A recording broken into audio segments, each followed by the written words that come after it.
হ্যাঁ, হ্যালো, আসসালামু আলাইকুম বন্ধুরা। আশা করি সবাই ভালো আছেন। আমিও ভালো আছি। আমার বিজনেস ভালো চলতেছে। প্রথমে আমি আমার ইউটিউব চ্যানেল গ্রো ওয়েলথ এর পক্ষ থেকে সবাইকে জানাই আন্তরিক শুভেচ্ছা ও অভিনন্দন। আমাদের লক্ষ্য আপনাদের আপনাদের ওয়েলথ কে গ্রো করার।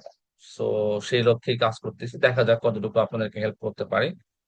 আর রিসেন্ট কিছু ভিডিও, যেমন আমি যে হিরো ভাইয়ের লাইফ ইন্স্যুরেন্স বিগ, তো এই ভিডিওগুলো আপনাদের ভালো রেসপন্স পেয়েছে।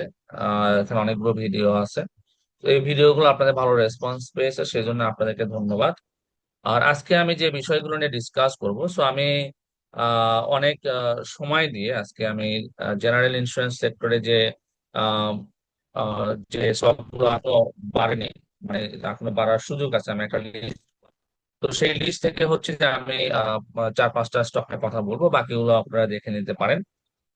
তো ডিসকাশনে যাওয়ার আগে আমি এই একটা বলে নেই যে আমি তো সপ্তাহের শেষের দিকে ভিডিও দেই, মানে শুক্র শনিবারে ভিডিও দেই। অন্যান্য দিন সপ্তাহে আসলে আমি ভিডিও বানানোর সময় পাই না। তো যারা আসলে আমার সাথে অ্যাটাচ থাকতে চান, এই যে আমার ফেসবুক পেজ সামিউল ইসলাম, আমি সামিউল ইসলাম, এটা আমার রিয়েল পেজ, মানে রিয়েল ফেসবুক আইডি। তো এখানে কানেক্টেড থাকতে পারেন। আমি এখানে রেগুলার পোস্ট করি, যেমন আজকে পোস্ট করছি যে সাপোর্ট নিয়ে যারা জানতে চান, যদি এখানে 100টা কমেন্ট করে আমি সাপোর্ট নিয়ে একটা অ্যানালাইসিস দিব, ফান্ডামেন্টাল এন্ড টেকনিক্যাল। এবং গতকাল আমি মার্কেট নিয়ে একটা আপডেট দিয়েছিলাম। তার আগে আমি সাপোর্ট নিয়ে কিছু কথা বলেছিলাম। তার আগে আমি রূপালী ইন্স্যুরেন্স নিয়ে কথা বলেছিলাম। মানে এখানে আমি রেগুলার আপডেট দিয়ে থাকি এবং কিছু মিমি দিয়ে থাকি। মিমি যেহেতু অনেকে পছন্দ করে, আমি স্টক মার্কেট রিলেটেড মিমি করতে পছন্দ করি, এখানে মিমি দিয়ে থাকি আর কি। এটা হচ্ছে আমার ফেসবুক পেজ। আর মেইন ডিসকাশনে যাওয়ার আগে আমি ডিসক্লেমারটা বলে নেই। আমার এই ডিসকাশনটা শুধুমাত্র লার্নিং পারপাসে, এটা বাই অ্যান্ড সেল ইন্ডিকেট করে না। শেয়ার বিজনেস ঝুঁকিপূর্ণ, প্রফিট আপনার, লস আপনার, জেনে বুঝে বিনিয়োগ করেন। বাট আমার এই অ্যানালাইসিস বা আমার এই ডিসকাশন আপনার ইনফরমেশন সাপোর্ট পারপাসে হেল্প করতে পারে। সেই পারপাসে কাজে লাগাবেন আশা করতেছি। Let's go to the main discussion. আজকের ডিসকাশনে প্রথম যে স্টকটা আমি খুবই ধীরে সুস্থে সময় দিয়ে অ্যানালাইসিস করে যেটা বের করলাম, যেহেতু জেনারেল ইন্স্যুরেন্স সেক্টর রিসেন্টলি তার আগের আগের মানে রেসিস্টেন্স গুলোকে ব্রেক করে মোটামুটি আমরা বলতে পারি যে সেক্টর ব্রেকআউট হয়ে গেছে। রিসেন্টলি এটা সেক্টর ব্রেকআউট দিয়ে দিয়েছে, আমরা কনসিডার করতে পারি এটাকে সেক্টর ব্রেকআউট। এবং দেখেন যে এটা কিন্তু একটা মানে সম্পূর্ণ গ্রামেটিক্যাল, মানে টেকনিক্যাল অ্যানালাইসিসের যে গ্রামার, টেকনিক্যাল অ্যানালাইসিসের গ্রামার মেনটেন করে কিন্তু এই সেক্টরটা মুভ করতেছে। এই যে একটা র্যালি, তারপরে কারেকশন, আবার র্যালি, তারপরে কারেকশন, আবার র্যালি, তারপরে কারেকশন, আবার র্যালি, কারেকশন, এবং আবারও র্যালি শুরু করেছে। এবং প্রতিটা দেখবেন যে প্রতিটা র্যালি কিন্তু তার আগের হাইকে কিন্তু ওভারটেক করেছে, মানে ব্রেক করেছে। ওভারটেক মানে যদি এখান থেকে ধরি, র্যালি ওয়ান, এটা কিন্তু এটা মানে র্যালি ওয়ান, এটা এটা একটা টপ ছিল, তারপরে কারেকশন, আবার ব্রেক করেছে, এটাকে ব্রেক করেছে। র্যালি টু, এটা ব্রেক করেছিল কিন্তু খুব বেশি সাস্টেইন করায়নি আর কি। এটা কারেকশন বিকজ ওই যে এয়ারপোর্টের ঘটনা। তারপরে কিন্তু দেখেন মানে পুরো গ্রামেটিক্যাল সিনারিও মেনটেন করে এই সেক্টরটা মুভ করতেছে।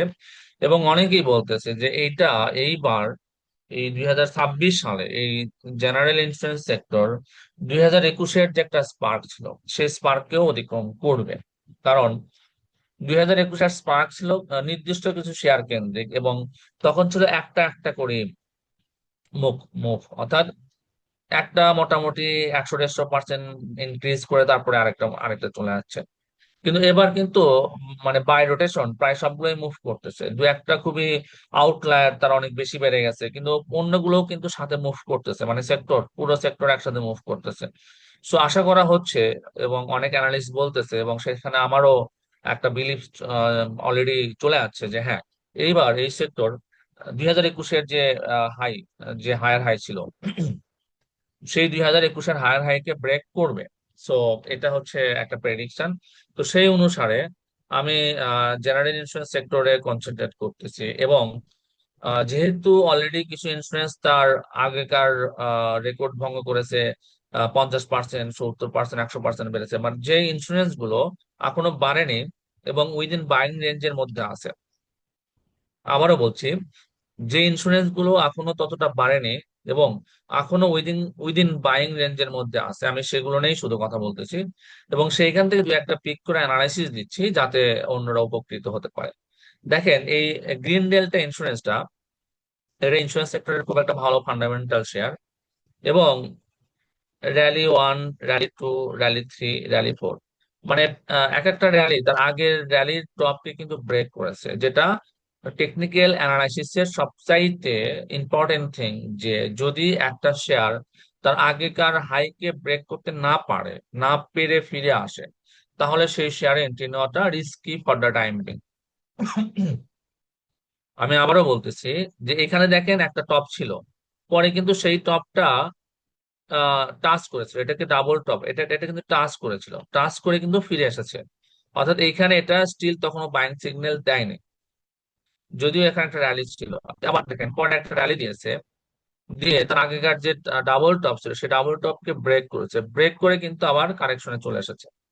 এসে এই যে এটা যে ব্রেক করলো, আগেকার রেসিস্ট্যান্স কে যে ব্রেক করলো, এটা একটা one buying signal, but you have to wait for the right time for the entry. So এইদিকে যে একটা কারেকশন হয়ে গেল, সো আমরা যদি এইটুকুর মধ্যে এন্ট্রি নিতে পারতাম, একটা রাইট এন্ট্রি হতো। আবার একটা র্যালি ছিল, র্যালি হয়ে আবারও কারেকশন দিয়েছে। দেখেন এটা কিন্তু আগেরটা যে মানে পরের র্যালিটা, আগের র্যালির যে টপ ছিল সেই টপটাকে ব্রেক করেছে, করে আবার কারেকশন দিয়েছে, আবারও র্যালি শুরু করেছে। এখন কতদূর যাবে এটা সার্টেন বলা যাবে না, কিন্তু যখন একটা শেয়ার টেকনিক্যাল অ্যানালাইসিসের গ্রামেটিক্যাল মেনে মুভ করে, সেইটা খুবই সেফ শেয়ার। এবং আমরা আপ ট্রেন্ডে শেয়ার খুঁজি, শেয়ারটা কিন্তু আপ ট্রেন্ডে আছে, আমরা এখানে খুবই স্পষ্ট দেখতে পাই শেয়ারটা কিন্তু মানে আমরা এটাকে আপ ট্রেন্ড বলতে পারি। সো এটা ইম্পর্টেন্ট থিং আমাদের কনসিডার করতে হবে যে যখন আমরা কোনো শেয়ারে এন্ট্রি নিচ্ছি, সো অবশ্যই আমাদের শেয়ারটা আপ ট্রেন্ডের শেয়ার হতে হবে। সো এটা একটা বিষয়, আমি এটা নিয়ে কথা বললাম। তো এটার যদি আমরা একটু ফান্ডামেন্টাল দেখি, ফান্ডামেন্টাল কি বলে। গ্রিন মেটাল ফান্ডামেন্টাল, এখন মার্কেট প্রাইস 70 টাকা 40 পয়সা লাস্টের দিনের ক্লোজিং। শেয়ারটা প্রতি বছর ভালো ডিভিডেন্ড দেয়। এই বছর 27% ক্যাশ ডিভিডেন্ড দিয়েছে, অর্থাৎ 15-তে 25, 20, 20, 10, 10, 30, 25, 27, মানে কন্টিনিউয়াসলি শেয়ারটা ভালো ডিভিডেন্ড দিচ্ছে, ক্যাশ ডিভিডেন্ড দিচ্ছে, মাঝে মাঝে স্টক ডিভিডেন্ডও দিয়ে থাকে। এবার প্রথম কোয়ার্টারের ইপিএস 73 পয়সা, যদি 4 কোয়ার্টার করি এটা মোটামুটি 3 টাকার উপরে থাকার কথা। আগেকার ইপিএস গুলো দেখলে 21-এ 8 টাকা ছিল, 25-এ 5 টাকা ছিল, 5 টাকা 40 পয়সা, একটু মানে ডাউন ট্রেন্ডে ছিল, বাট আশা করি এটা ওভারকাম করার কথা, ওভারকাম করার কথা। শেয়ারটার পি রেশিও অনেক কম, মাত্র 9.89। সো পি রেশিও অনেক কম, এবং ডিভিডেন্ড ইল্ড ভালো, মোটামুটি শেয়ারটা 5%-এর উপরে ডিভিডেন্ড ইল্ড থাকতেছে। আর ডিরেক্টর পোর্শন 30%, ইনস্টিটিউশন পোর্শন আছে এবং ফরেন পোর্শনও আছে, এবং পাবলিক পোর্শন 41%। সরি, সো সেক্ষেত্রে মানে এখানেও দেখতে ওকে। এ ক্যাটাগরি শেয়ার, শেয়ারটার ক্যাটাগরি এ। সো এটা হচ্ছে যে ডিএসসি প্রদত্ত ফান্ডামেন্টাল। আমরা যদি একটু ডেটা দেখে আসি, ডেটা কি বলে। সো এটার প্রিমিয়াম ইনকাম ছিল 2021-এ 154 কোটি টাকা, এবং 2026-এ 235 কোটি টাকা। সো প্রিমিয়াম ইনকাম আস্তে আস্তে বাড়তেছে। রেভিনিউ গ্রোথ এখানে কিন্তু এটা positive, so 28%, 19%, so revenue growth positive. আর যদি আমরা নেট ইনকাম দেখি, নেট ইনকাম গ্রোথ, আচ্ছা এখানে নেট ইনকামটা প্রথমের দিকে 700 মানে 76 কোটি টাকা ছিল, সেটা আস্তে আস্তে লাস্টে 48 কোটি টাকা। মাঝখানে একটু ডাউন ট্রেন্ডে চলে গিয়েছিল, যে এই যে 24-এ ছিল 37 কোটি টাকা মাত্র। এবং তারপরে বছর এটা আস্তে আস্তে বাড়তেছে। সো যেহেতু যেহেতু নেট ইনকাম বাড়তেছে, সো বলা যায় যে শেয়ারটা আবার রিকভার করতেছে। আর এটার ইপিএস এখানে বলতেছে যে 4 টাকা 80 পয়সা, মানে হ্যাঁ মিক্সড পজিশনে আছে, কিন্তু comparatively other share with same category, যেমন বাংলাদেশ ন্যাশনাল ইন্স্যুরেন্স, যেমন রিলায়েন্স অথবা প্রগতি, সো এদের ক্যাটাগরি শেয়ার। সো যেহেতু ওদের প্রাইস অনেক অলরেডি অনেক হাই, অনেক বেড়ে গেছে, সো এটা ওরকমই হওয়ার কথা আশা করা হচ্ছে। লেটস সি কি হয়, মার্কেট কিভাবে রিয়াক্ট করে। সো আজকে আমাদের সেকেন্ড যে স্ক্রিপ্টটা নিয়ে আমরা কথা বলবো, সেকেন্ড স্ক্রিপ্ট হচ্ছে রূপবান ইন্স্যুরেন্স। এটা তুলনামূলক মার্কেটটা মানে অল্প প্রাইসের শেয়ার। ইন্স্যুরেন্স সেক্টরে। আমি গত মার্কেটে শেয়ারটা মানে যেহেতু একটা কারেকশন শেষে আহ, উঠতেছিল এবং উইথ সাম গুড ভলিউমও বাড়তেছে, আমি গত মার্কেটে শেয়ারটাতে এন্ট্রি নিয়েছি কিছুটা, এবং সময় সুযোগ পেলে এবং টাকা ক্লিয়ার হলে হয়তো আরো কিছু এন্ট্রি করব আশা করতেছি।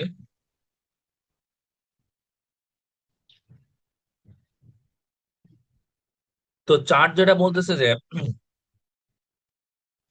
একটা লং অ্যাকুমুলেশন পিরিয়ড শেষ করে, মোটামুটি 8-9 মাত্র একটা অ্যাকুমুলেশন পিরিয়ড শেষ করে সে একটা ভলিউম নিচ্ছে, এবং ভলিউমের সাথে প্রাইস স্পার্ক করতেছে। সো যখন ভলিউমের সাথে প্রাইস স্পার্ক করে, এটা একটা গুড সাইন যে আমাদের আসলে এন্ট্রি নেওয়ার সময় চলে আসছে। তো যেটা বলতেছিলাম যে যেহেতু শেয়ারটা অলরেডি স্পার্ক শুরু করেছে, এবং একটা আম, মানে একটা সিগন্যাল দিয়ে কিছুদিন কনসোলিডেট করে উইথ সাম গুড ভলিউম আবার আপ ট্রেন্ডে যাওয়ার চেষ্টা করতেছে, তো আমার মনে হয় সেকেন্ড ওয়েভ শুরু হওয়ার সময় চলে এসেছে। সো এই শেয়ারটা তো সেকেন্ড ওয়েভ শুরু হবে, এবং সেকেন্ড ওয়েভ অবশ্যই ফার্স্ট ওয়েভের থেকে বড় হবে। সো ফার্স্ট ওয়েভ মোটামুটি মোটামুটি 6 টাকার মতো ছিল, সো সেকেন্ড ওয়েভ অলরেডি অবশ্যই 10-12 টাকার মতো হওয়ার কথা। তো সেক্ষেত্রে শেয়ারটা এই রেঞ্জে যাওয়া মানে ইম্পসিবল কিছু না, বাট লেটস সি মার্কেট কিভাবে রিয়াক্ট করে।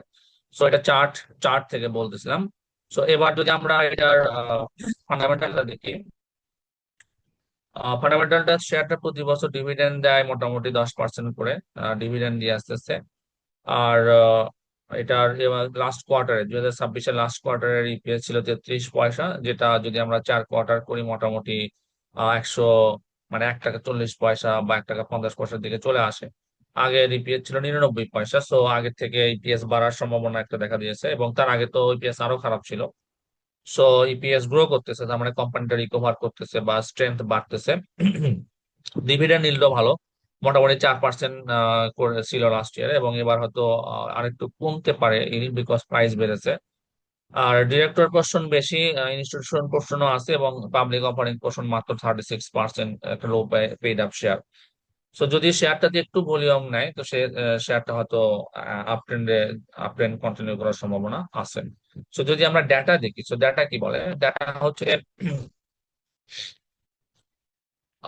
এটা 2020 সালে 40 কোটি টাকা রেভিনিউ ছিল, এবং এই 26-এ 49 কোটি টাকা, মাঝখানে একটা গ্রোথ আছে।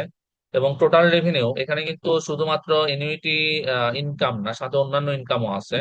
সো ডিভিডেন্ড ইনকামও আছে। সো সব মিলে কিন্তু এবছর কোম্পানিটা ভালো গ্রো করছে, রেভিনিউ ইনকাম কিন্তু অনেক বেড়েছে, যেটা 2020-এ 48 কোটি টাকা ছিল, সেটা এবার 71 কোটি টাকা। এবং প্রতি বছর কিন্তু মানে কন্টিনিউয়াসলি রেভিনিউ রেভিনিউ গ্রো করতেছে শেয়ারটা। আর ইপিএস ও গ্রো করতেছে, 93 পয়সা, 44 পয়সা, 94 পয়সা, 70, মানে শেয়ারটার ইপিএস অনেক গ্রো করতেছে। তো সেটাও একটা positive sign. So let's see market কিভাবে এটাকে পারসিভ করে। আমাদের তৃতীয় ডিসকাশনটা হচ্ছে বিজিআইসি শেয়ারটা। যেহেতু মানে মার্কেট অনেক শেয়ার অনেক বেড়ে গেছে, সো কম্পারেটিভলি এই শেয়ারটা এখনো মার্কেটে এতটা প্রাইস হয়নি। জাস্ট একটু ভলিউম পাচ্ছে, কিন্তু এখনো মার্কেট এই শেয়ারটাকে এখনো ভ্যালু করেনি, বাট আমার মনে হয় সামনে মার্কেট এই শেয়ারটাকে ভ্যালু করবে। একটা লং অ্যাকুমুলেশন পিরিয়ড শেষ করে ভলিউম নিচ্ছে, এবং সাথে সেক্টরাল সাপোর্ট আছে। So good. সো এবং এখানেও কিন্তু মানে লাস্ট ক্যান্ডেলটা একটা বাইং ক্যান্ডেল। এবং দেখেন যে ওয়েভ কিন্তু শুরু হচ্ছে, এই যে ওয়েভ 1, ওয়েভ 2, ওয়েব 3, ওয়েব 3 তে যাচ্ছে। সো ওয়েব 3 বড় হওয়ার কথা। So let's C. এটা হচ্ছে যে চার্ট অ্যানালাইসিস, এবং চার্টের পরে যদি আমরা ঢাকা স্টক এক্সচেঞ্জের ডেটা দেখি, যে ঢাকা ঢাকা স্টক এক্সচেঞ্জের ডেটা কি বলে, সো এটাও মোটামুটি ভালো, 10% করে প্রতি বছর ডিভিডেন্ড দিয়ে আসতেছে। লাস্ট কোয়ার্টারে এটার ইপিএস ছিল 69 পয়সা, যদি 4 কোয়ার্টার করি সেক্ষেত্রে এটা 3 টাকার উপরে যাওয়ার কথা ইপিএস। এবং আগে 1 টাকা 51 পয়সা, তার মানে ইপিএস একটা ভালো গ্রো করার সম্ভাবনা এখানে অলরেডি তৈরি হয়েছে। আর সবচেয়ে লুক্রেটিভ বিষয়, এই শেয়ারটার ইনস্টিটিউশনাল পোর্শন অনেক বেশি, 47%, যেটা অন্যান্য ইন্স্যুরেন্সের ক্ষেত্রে এটা সাধারণত হয় না বা দেখিনি। এটার ইনস্টিটিউশন 47%, ডিরেক্টর 33%, পাবলিক অনলি 19%, খুবই কম শেয়ার পাবলিকের। এখানে একটু ডিমান্ড তৈরি হলে এই শেয়ারটা আসলে অনেক ভালো প্রাইস বাড়ার সম্ভাবনা আছে। ডেটা যেটা বলতেছে, তো ডেটা 2020 সালে শেয়ারটা 36 কোটি টাকা রেভিনিউ করেছিল, এবছর 48 কোটি টাকা। সো টোটাল রেভিনিউ যেটা আগে ছিল 50 কোটি টাকা, সেটা এবার 71 কোটি টাকা। সো এখানে একটা ভালো গ্রো আছে, কন্টিনিউ গ্রো করতেছে শেয়ারটা। মানে হাইপার গ্রোথ না, বাট স্টেডি কন্টিনিউয়াস গ্রোথ। আর কোম্পানিটার operating income somehow negative. So কোনো একটা এক্সপেন্স এটা আসলে বেশি হয়ে গেছে, যে কারণে টোটাল রেভিনিউ পজিটিভ হওয়ার পরও কোম্পানির অপারেটিং ইনকাম নেগেটিভ শো করতেছে। এই রিজনটা দেখতে হবে কেন। আর নেট ইনকামও নেগেটিভ শো করতেছে। সেক্ষেত্রে কোম্পানিটার নেট ইনকামও নেগেটিভ শো করতেছে, কিন্তু আবার ইপিএস পজিটিভ শো করতেছে, সামথিং রং। একটু দেখতে হবে যেটা আসলে ডাটা ডাটা হয়তো একটু ভুল থাকতে পারে। বাট এখানে অ্যাকাউন্টিং চার্ট চার্ট এটাকে ইন্ডিকেট করতেছে যে হয়তো সামনে ভালো কিছু হতে পারে। সো এটা হচ্ছে যে আমার থার্ড স্টক। এবার লাস্ট, এবার ডিসকাশনের ডিসকাশন আজকে শেষ স্টকটা ইস্টার্ন ইন্স্যুরেন্স। ইস্টার্ন ইন্স্যুরেন্স এটাও মানে অন্যান্য গুলো যেমন বাড়ছে, তো যদি আমরা একটা বেস প্রাইস যদি 52 টাকা, সেক্ষেত্রে এখন 60-এ অবস্থান করতেছে এবং ওয়েভ নিচ্ছে, এবং আরেকটা ওয়েভ শুরু হচ্ছে। সো যেহেতু এটা খুব বেশি বাড়েনি, সো অন্যান্য গুলো অনেক বেড়ে গেছে, সো এটাও মানে বাইং রেঞ্জের মধ্যে স্টিল বিদ্যমান। এখন দেখে শুনে ডিসিশন নেওয়া যেতে পারে। এটার ডিএসসি ডাটা বলে যে প্রাইস 61 টাকা। এটা প্রতি বছর ডিভিডেন্ড দেয়। লাস্ট কোয়ার্টার ইপিএস 74 পয়সা। সো সেক্ষেত্রে মোটামুটি 2 টাকা 50 পয়সার উপরে ইপিএস হওয়ার কথা 4 কোয়ার্টারে। আগে 2 টাকা 43 পয়সা ছিল। সো ইপিএস পাওয়ার সম্ভাবনা আছে। আর ডিভিডেন্ড ইল 3%। এটা ডিরেক্টর পোর্শন বেশি, ইনস্টিটিউশন পোর্শনও বেশি, পাবলিক পোর্শন কম, অনেক কম। সো এটাও একটা ভালো শেয়ার। সো মানে যেহেতু সেক্টর মুভ করতেছে, সো আশা করি এখানেও ভালো কিছু হবে। যদি ডাটা দেখি, ডাটা যেটা শো করতেছে যে এটা 20-এ 29 কোটি টাকা রেভিনিউ ছিল, 21-21 কোটি টাকা রেভিনিউ, খুব বেশি গ্রো করেনি মানে এনুইটি রেভিনিউ। আর টোটাল রেভিনিউ গ্রো করছে, এখানে একটা গ্রোথ শো করতেছে 17% ইয়ার টু ইয়ার রেভিনিউ গ্রোথ। আর এখানে ইপিএস, ইপিএস হ্যাঁ লাস্ট ইয়ারে মানে 23 থেকে 24-এ 600% গ্রো করছে। আর 24 থেকে 25-এ 68% গ্রো করছে, মানে ইপিএস গ্রো করতেছে যেহেতু সেক্টর ভালো করতেছে। তো সেক্ষেত্রে এটারও ভালো কিছু করার সম্ভাবনা আছে। যদি কোনো স্পেসিফিক স্টক নিয়ে আপনারা জানতে চান, আমাকে কমেন্টে জানাতে পারেন।